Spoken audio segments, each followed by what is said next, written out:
سلام و همه دوستداران کانال ترن وایب، امیدوارم حالتون خوب باشه. ممنونم که تا اینجا منو حمایت کردین و امیدوارم بتونم ویدیوهای آموزشی براتون بسازم که مورد استفادهتون قرار بگیره. لطفا کانال ترن وایب رو سابسکرایب کنین و دکمه زنگوله هم روی همه قرار بدین تا از ویدیوهای بعدی من با خبر بشین. خب بریم سراغ آموزش. هوش مصنوعی گراک در سال 2023 منتشر شد و در سال 2024 دسترسی رایگان را به همه کاربران X ارائه داد. در سال 2025 در تاریخ 17 فوریه از مدل هوش مصنوعی نسخه سوم گراک رونمایی و منتشر شد. در ابتدا دسترسی به گراک 3 محدود به مشترکین پرمیوم و پلتفرم سوپر ایکس بود.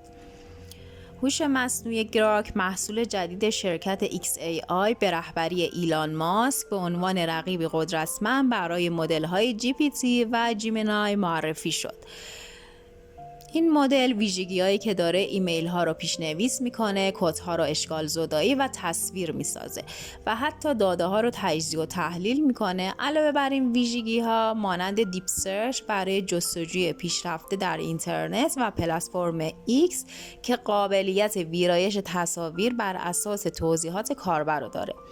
هوش مصنوعی گراک فقط یک چت‌بات نیست، بلکه یک دستیار هوشمند و همه کاره که شما را از پاسخگویی به سوالات ساده تا برنامه ریزی برای آینده همراهی میکنه.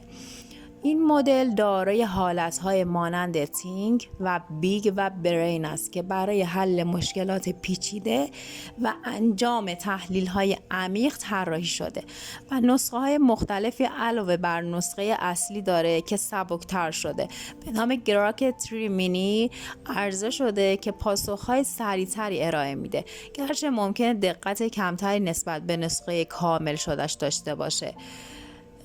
و اینکه جالبه بدونی نام هوش مصنوعی ایلان ماسک اولین محصول شرکت XAI برگرفته از رمان علمی تخیلی هینلاین در سال 1961 به نام غریبه در سرزمین غریب گرفته شده.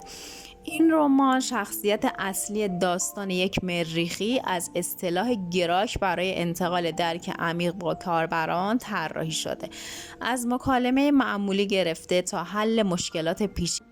از اون موقع هوش مصنوعی ایلان ماسک گزینه محبوب برای همه کاربران تبدیل شده، از جمله دسترسی به 100,000 پردازنده گرافیکی H100 و همچنین پردازش حجم وسیعی از داده‌های با کارآمدتری نسبت به نسخه قبلی رو تونسته ارائه بده.